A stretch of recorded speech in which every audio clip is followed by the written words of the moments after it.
یاد رکھیں کہ جنت بھی برحق ہے اور دوزخ بھی برحق ہے۔ ایک بندہ مومن کے اوپر یہ لازم ہے کہ وہ جنت کو بھی مانے اور دوزخ کو بھی مانے۔ جناب سیدنا فاروق اعظم رضی اللہ تعالی عنہ سے مروی ہے، آپ فرماتے ہیں کہ ماں کا حضور سرکار دو عالم صلی اللہ علیہ وسلم کی پاک بارگاہ کے اندر بیٹھے ہوئے تھے کہ جناب جبرائیل امین لباس بشری کے اندر آئے۔ کیفیت یہ تھی کہ لباس انتہائی سفید تھا اور آپ کے بال انتہائی سیاہ تھے۔ آقا حضور سرکار مدینہ کے پاس آئے اور آقا حضور کے گھٹنوں سے اپنے گھٹنے ملا کے بیٹھ گئے، اور پھر آقا حضور سرکار دو عالم صلی اللہ علیہ وسلم سے چند سوالات کیے۔ میرے آقا حضور سرکار مدینہ نے ان کے ہر ایک سوال کا جواب ارشاد فرمایا۔ تو فاروق اعظم فرماتے ہیں چند ایک سوالات کیے، میرے آقا حضور سرکار مدینہ نے جوابات دیے، اور پھر انہی سوالات میں سے ایک سوال یہ تھا کہ مل ایمانو یا رسول اللہ، اے اللہ کے سونے رسول یہ ایمان کس چیز کا نام ہے؟ تو میرے آقا حضور سرکار مدینہ صلی اللہ علیہ وسلم نے فرمایا کہ ایمان اس چیز کا نام ہے کہ بندہ اللہ کو بھی مانے، اللہ کے رسولوں کو بھی مانے، اللہ کے فرشتوں کو بھی مانے، اللہ کی کتابوں کو بھی مانے، بندہ موت کو بھی برحق مانے اور موت کے بعد دوبارہ اٹھنے کو بھی برحق مانے، اور جنت کو بھی مانے اور دوزخ کو بھی مانے۔ فرما یہ ایمان ہے، اور تقدیر کو بھی تسلیم کرے، تقدیر کو بھی مانے کہ تقدیر جو بھی ہے وہ اللہ ہی کی طرف سے ہے۔ میرے آقا نے فرمایا یہ ایمان ہے۔ تو یہ حدیث مبارکہ بتا رہی ہے کہ جس طرح ایک مومن کے اوپر یہ لازم ہے کہ وہ اللہ کو مانے، اللہ کے رسولوں کو مانے، اللہ کے فرشتوں کو مانے، اللہ کی کتابوں کو مانے، اسی طرح ایک مومن کے اوپر یہ بات بھی لازم ہے کہ وہ جنت کو بھی مانے اور دوزخ کو بھی مانے۔ شرح عقیدہ طحاویہ کے اندر آتا ہے کہ جو بندہ جنت کا انکار کرے، جنت کی حقیقت کا انکار کرے، وہ بندہ مسلمان نہیں ہو سکتا ہے۔ تو ایک مسلمان ہونے کے لیے جنت کو برحق ماننا یہ لازم اور ضروری ہے۔ اب اس کے بعد سوال یہ پیدا ہوتا ہے کہ جنت ہے کیا؟ جنت کس چیز کا نام ہے؟ ہم نے بارہا تذکرہ سنا ہوگا، نعتوں میں بھی جنت کا تذکرہ آتا ہے، قرآن اٹھاتے ہیں، قرآن میں بھی جنت کا تذکرہ ہے، حدیث کے اندر بھی جنت کا تذکرہ ہے، کتابوں کے اندر بھی جنت کا تذکرہ ہے، علماء سے خطباء سے جنت کا تذکرہ آپ سنتے ہی رہتے ہیں۔ لیکن سوال یہ کہ یہ جنت ہے کیا؟ تو بیسیکلی جو جنت ہے، لفظ جنت یہ عربی زبان کا لفظ ہے جس کا معنی ہے باغ، لیکن عام باغ نہیں، وہ باغ کے جو سر سبز و شاداب ہو، اور ایسا سر سبز ہو کہ اس کے اندر اتنے گھنے درخت ہوں کہ ان درختوں کی وجہ سے وہ ساری کی ساری اس باغ کی زمین چھپ جائے، ان گھنے درختوں کی وجہ سے زمین چھپ جائے، ایسے باغ کو جنت کہتے ہیں۔ آپ قرآن مجید برہان رشید اٹھا کر دیکھیں، اللہ رب العالمین نے قرآن کے اندر اپنی لاریب اور مقدس کتاب کے اندر جنت کا تذکرہ فرمایا ہے۔ ایک دو مقام پر نہیں، 4 یا 5 مقامات پر نہیں، بلکہ آپ قرآن مجید اٹھا کر دیکھیں تو اللہ نے 66 مرتبہ 66 مرتبہ اللہ نے اس جنت کا ذکر فرمایا ہے۔ آپ خود اندازہ کر سکتے ہیں کہ جس جنت کا ذکر اللہ رب العالمین جل شانہ نے اپنی لاریب کتاب کے اندر 66 مرتبہ فرمایا ہے، وہ جنت کتنی عالی شان اور کتنی بے مثال ہوگی۔ اور صرف لفظ جنت نہیں، قرآن مجید اٹھا کر دیکھیں اللہ نے کئی اور ناموں سے بھی جنت کا تذکرہ فرمایا ہے۔ قرآن میں جنت کا ایک نام دار السلام ذکر کیا گیا ہے، جنت کا دوسرا نام دار الخلد ذکر کیا گیا ہے، قرآن میں جنت کا تیسرا نام دار المقامہ ذکر کیا گیا ہے، قرآن میں جنت کا چوتھا نام دار الاخرہ ذکر کیا گیا ہے، 5واں نام مقام امین ذکر کیا گیا ہے، 6واں نام مقعد صدق یہ نام ذکر کیا گیا ہے، 7واں نام جنت الماوا ذکر کیا گیا ہے، 8واں نام جنات عدن ذکر کیا گیا ہے، اور 9واں نام جنات النعیم ذکر کیا گیا ہے، اور 10واں نام جنت الفردوس ذکر کیا گیا ہے۔ لفظ جنت 66 مرتبہ قرآن میں آیا ہے، اور جو قرآن کے باقی جو جنت کے باقی نام ہیں قرآن کے اندر اللہ نے بار بار ان کو بھی ذکر فرمایا ہے۔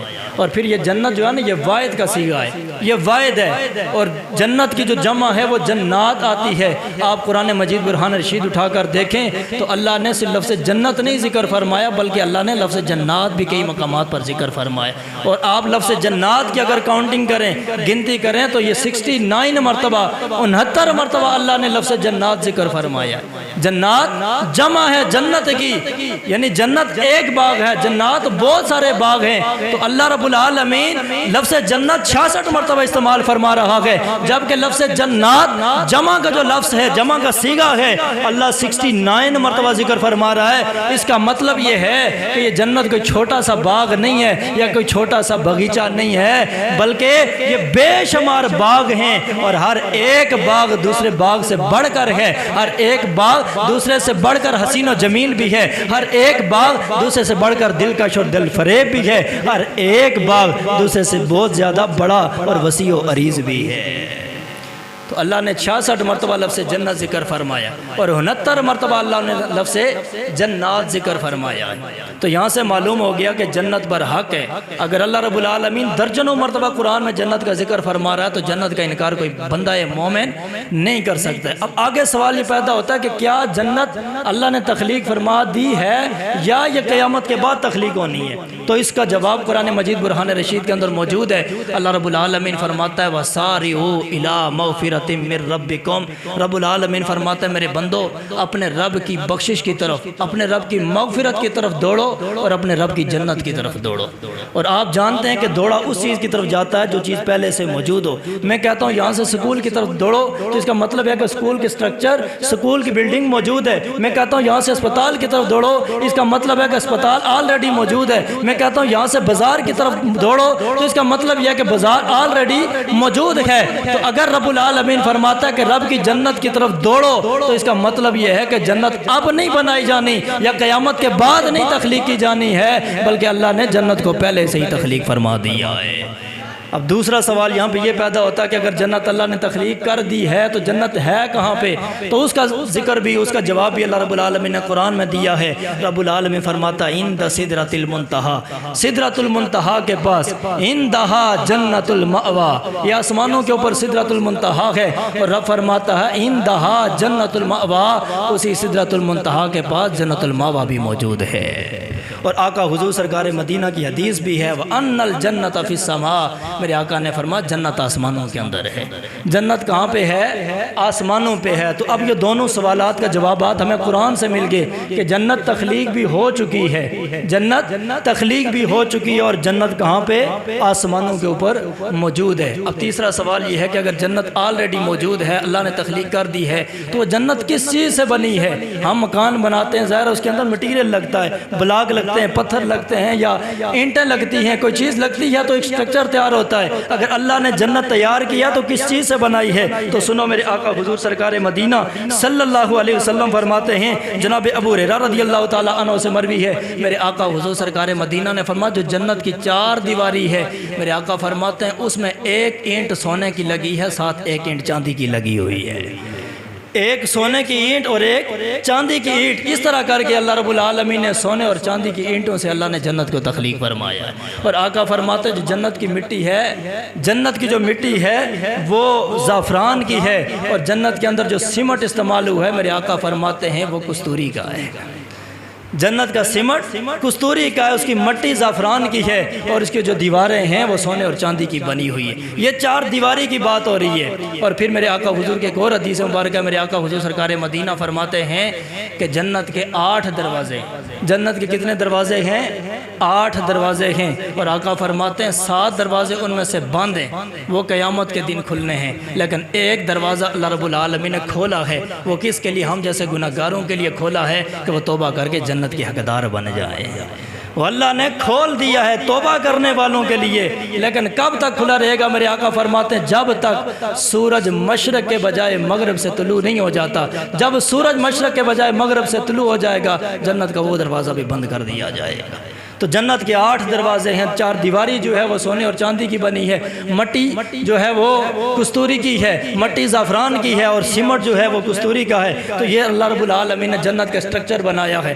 اب اس سٹرکچر کی جو وسعت ہے، اس کا جو طول و عرض ہے وہ کتنا ہے؟ تو سنو یاد رکھنا، ایک ہے زمین، ایک ہے آسمان، لیکن اللہ رب العالمین جل شانہ نے جنت کی وسعت کا ذکر بھی قرآن کے اندر اللہ رب العالمین نے فرمایا ہے، اور اس کے طول و عرض کو اللہ رب العالمین نے بیان فرمایا ہے۔ رب العالمین فرماتا ہے وَسَارِعُوا إِلَىٰ مَغْفِرَةٍ مِّن رَبِّكُمْ وَجَنَّةٍ عَرْضُهَا السَّمَاوَاتُ وَالْأَرْضُ، فرمایا اپنے رب کی جنت کی طرف دوڑو، اس جنت کی طرف دوڑو کہ جس کا طول و عرض زمین و آسمان کی طرح ہے۔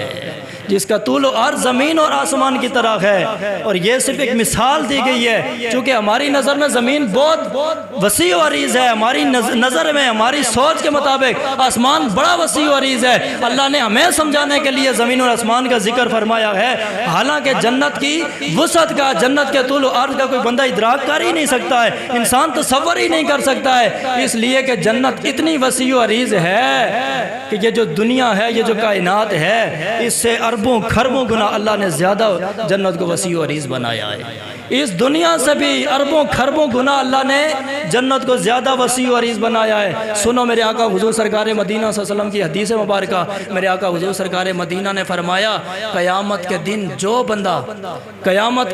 بندہ سب سے آخر میں جہنم سے نکل کر جنت کی طرف جائے گا، میرے آقا فرماتے میں محمد اس بندے کو بھی پہچانتا ہوں۔ زور اللہ یا حضرت سبحان اللہ۔ لوگ کہتے ہیں نبیوں ولیوں کو کیا پتا، کس چیز کا علم نہیں ہے نبیوں ولیوں کے پاس۔ میرے آقا فرماتے ہیں جو بندہ، ابھی قیامت آئی نہیں ہے، یہ قیامت کے بعد معاملات ہونے جنت دوزخ کے، میرے آقا فرماتے ہیں جو بندہ سب سے آخر میں جہنم سے نکل کر جنت کی طرف جائے گا، میں محمد اس بندے کو بھی پہچانتا ہوں کہ وہ کون سا بندہ سب سے آخر میں جہنم سے نکل کر جنت کی طرف جائے گا۔ میرے آقا حضور سرکار مدینہ فرماتے ہیں جب وہ جہنم سے نکلے گا، وہ سرینوں کے بل گھسیٹتا ہوا جنت کی طرف جائے گا، سرینوں کے بل وہ گھسیٹتا ہوا اپنے آپ کو جنت کی طرف لے کر جائے گا۔ جب جنت میں پہنچے گا تو کیا دیکھے گا، سارے لوگ اپنے اپنے مقام پہ، اپنے اپنے محلات کے اندر، اپنی اپنی منزل پہ، وہ اپنے اپنی جگہ پہ قیام پذیر ہوں گے۔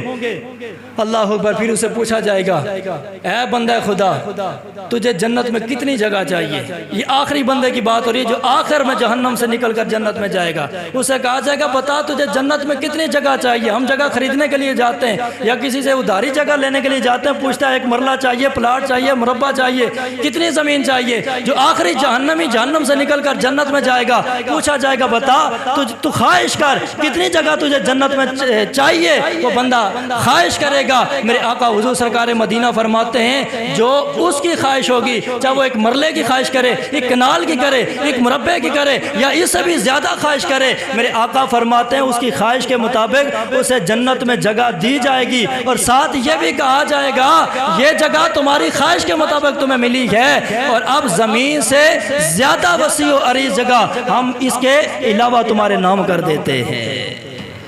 وہ جگہ جو تم نے خواہش کی ہے وہ بھی تمہیں مل رہی ہے، لیکن اب زمین سے بھی کرۂ ارضی سے زیادہ وسیع جگہ وہ ہے جو ہم بغیر مانگے تجھے عطا کر رہے گے۔ اب خود سوچیں آخری جہنمی جو جہنم سے نکل کر جنت میں جائے گا، اس کے لیے جو جگہ جو اس کے نام کی جائے گی، اسے عطا کی جائے گی، وہ اس کرۂ ارضی سے زیادہ وسیع ہے۔ تو پھر خود سوچیں جو سب سے پہلے جنت میں جائے گا، اس کے نام جو جنت کا رقبہ لگے گا، اس کی وسعت کا اندازہ کیا ہوگا، اس کی وسعت کا عالم کیا ہوگا، اس کے طول و عرض کا عالم کیا ہوگا۔ تو یاد رکھیں کہ جنت کوئی محدود سی جگہ نہیں ہے، اس زمین سے اربوں کھربوں گنا زیادہ وسیع و عریض ہے۔ اب یہاں پہ سوال پیدا ہوتا ہے اگر اتنی وسیع و عریض جنت ہے تو جنت کے اندر آخر ہے کیا، اس کے اندر کیا ہے؟ تو سب سے پہلے میں نے آغاز میں جنت کا معنی عرض کیا تھا کہ جنت کا معنی ہے باغ۔ تو سب سے پہلے تو یہیں سے ہمیں سمجھ آ جاتی ہے کہ جنت صرف ایک چار دیواری کا نام نہیں ہے، صرف ایک پلاٹ کا نام نہیں ہے، صرف ایک رقبے کا نام نہیں ہے، وہاں اللہ کی بے شمار نعمتیں ہوں گی، وہاں بے شمار باغات ہوں گے، اور باغات کا عالم کیا ہوگا؟ میرے آقا حضور سرکار مدینہ صلی اللہ علیہ وسلم فرماتے ہیں جنت میں بے شمار درخت ہوں گے، بے شمار درخت ہوں گے، باغات ہوں گے، اور میرے آقا حضور فرماتے ہیں کوئی درخت بھی ایسا نہیں ہوگا کہ جس کی ٹہنیاں سونے سے نہ بنی ہوں، جس کی ٹہنیاں سونے سے نہ بنی ہوں۔ اور میرے آقا حضور سارے درختوں کی بات نہیں، میرے آقا حضور صرف ایک درخت کی بات فرما رہے ہیں۔ میرے آقا فرماتے ہیں جنت میں جو ایک درخت ہوگا، ایک درخت ہوگا، میرے آقا فرماتے ہیں اس کے سائے کا یہ عالم ہوگا کہ اگر ایک گھوڑ سوار گھوڑے کے اوپر سواری کرنے والا، گھوڑے کے اوپر سواری کرنے والا اگر بندہ 100 سال تک ایک درخت کے سائے کے اندر چکر لگاتا رہے، 100 سال لگ جائیں گے لیکن اس درخت کا سایہ ختم نہیں ہوگا۔ اب خود سوچیں اگر ایک درخت کی وسعت کا یہ عالم ہے، وہ اتنا پھیلا ہوا، اتنا طویل و عریض اور بلند و بالا ہوگا، تو پھر جنت کے اندر جو تمام کے تمام باغات ہوں گے ان کی پھر وسعت کا عالم کیا ہوگا۔ اور صرف اتنا ہی نہیں، میرے آقا حضور سرکار مدینہ فرماتے ہیں جنت کے اندر، میرے آقا فرماتے ہیں جنت کے اندر کھجوروں کے درخت ہوں گے، کھجوروں کے درخت ہوں گے، اور ان کے ساتھ جو ٹہنیاں لگی ہوں گی، میرے آقا فرماتے ہیں وہ سونے کی ہوں گی، وہ سونے کی ہوں گی۔ میرے آقا حضور سرکار مدینہ فرماتے ہیں یہی وہ درخت ہے جس سے جنتیوں کا لباس بھی تیار کیا جائے گا، جس سے جنتیوں کا لباس تیار کیا جائے گا۔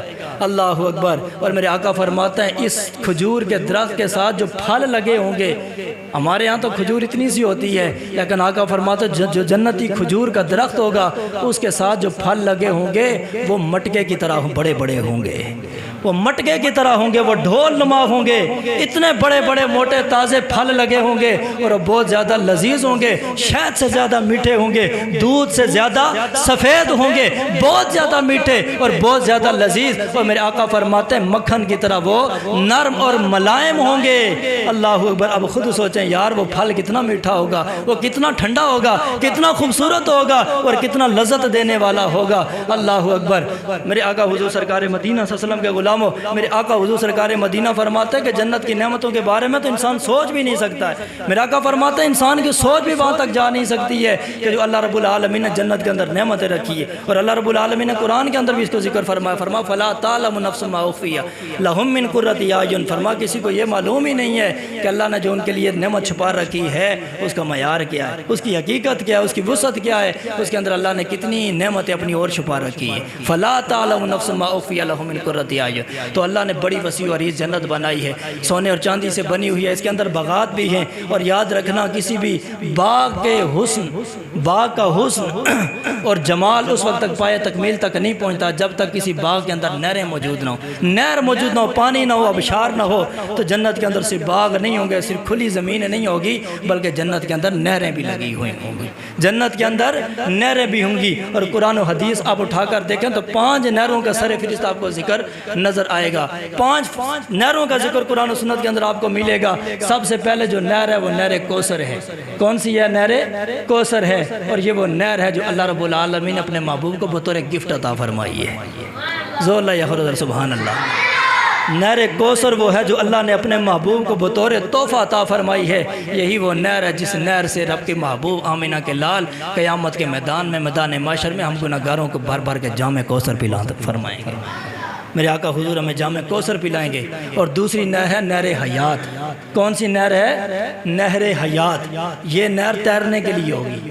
کس کے لیے ہوگی؟ تیرنے کے لیے۔ ہمیں چونکہ تیرنے کا بڑا شوق ہوتا ہے، یہاں بھی ہم تالاب کے اندر جہاں بھی چشمہ نظر آتا ہے تیرنے کی کوشش کرتے ہیں، تو جنت میں بھی یہ سہولت ملے گی۔ لیکن یہاں کے تالاب، یہاں کی نہر اور وہاں کی نہر کے اندر فرق کتنا ہوگا۔ وہ جو تیرنے کے لیے نہر حیات اللہ رب العالمین نے جنت کے اندر رکھی ہے، اس کی شان، اس کا معیار یہ ہے۔ میرے آقا حضور سرکار مدینہ فرماتے ہیں جب دوزخی دوزخ سے نکل کر آئیں گے نا تو ان کے جسم جل کر کوئلہ بنے ہوئے ہوں گے، کوئلے کی طرح ہو چکے ہوں گے جہنم کی آگ میں جلنے کی وجہ سے، لیکن جب ان کو جہنم سے نکالا جائے گا تو انہیں اس نہر حیات کے اندر ڈالا جائے گا۔ بس نہر حیات کے اندر جا کر غوطہ لگائیں گے، ان کا جسم اس طرح ہو جائے گا، اس طرح پاک اور صاف ہو جائے گا، ساری علائشیں ختم ہو جائیں گی۔ جس طرح سیلاب آتا ہے، سیلاب ختم ہونے کے بعد جس طرح سیلاب والی جگہ سے بیج نکلتا ہے، اسی طرح ان کا جسم بھی ہر قسم کی بیماری سے پاک و صاف ہو جائے گا۔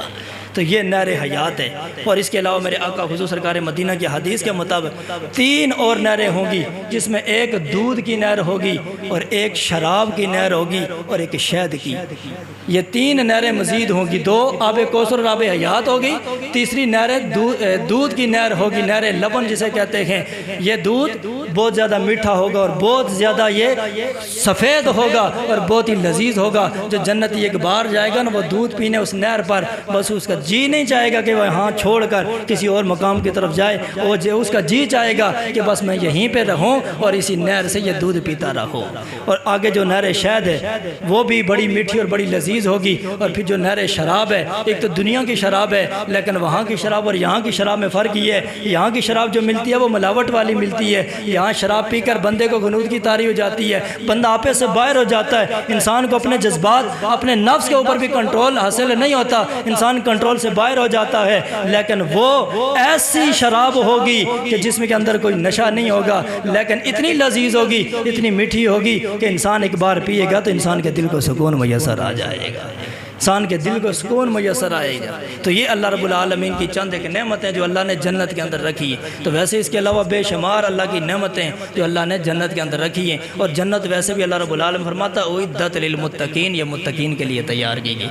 گناہ گاروں کے لیے اگرچہ عذاب ہوگا جہنم کا، لیکن آخر ایک نہ ایک دن وہ جہنم سے عذاب بھگت کر جنت کے اندر ضرور آئیں گے۔ میرے آقا فرماتے ہیں جس کے دل میں رائی کے دانے کے برابر بھی ایمان ہوگا نا، وہ بھی جہنم سے نکل کر جنت کے اندر ضرور آئے گا۔ تو اللہ کی پاک بارگاہ میں دعا کیا کریں کہ اللہ رب العالمین ہمیں جنتیوں والے اعمال بھی کرنے کی توفیق عطا فرمائے، اور اللہ پاک مرنے کے بعد قیامت کے دن اللہ پاک ہمیں جنت کا حقدار بھی بنا دے، جنت کا حقدار بنا دے۔ اور میرے آقا حضور سرکار مدینہ نے فرمایا کہ رب سے جنت مانگا کرو، رب سے جنت مانگا کرو۔ ایک حدیث یہ ہے کہ رب سے جنت مانگا کرو، جس وقت تک میرا امتی، میرا غلام دنیا کے اندر بیٹھے ہوئے جنت مانگتا ہے تو جنت رب العالمین کی بارگاہ میں بھی عرض کرتی ہے مولا یہ جنت مانگتا ہے تو اسے جنت عطا فرما دے۔ جنت بھی دعا کرتی ہے یا اللہ جنت مانگتا ہے تو اسے دے دینا جنت۔ اور دوسری روایت کے اندر میرے آقا فرماتے ہیں رب سے جنت مانگا کرو، لیکن جب بھی جنت کا سوال کرو تو ہمیشہ جنت الفردوس کا سوال کیا کرو، جنت الفردوس مانگا کرو، کیونکہ یہ جنت الفردوس ساری جنتوں میں سے اعلیٰ جنت ہے۔ اللہ پاک ہم سب کو جنت کا حقدار بنائے اور جنتیوں کے اعمال کرنے کی توفیق عطا فرمائے۔ اللہ پاک ہم سب کے گناہوں کو معاف فرمائے، آئندہ گناہوں سے بچنے کی توفیق عطا فرمائے۔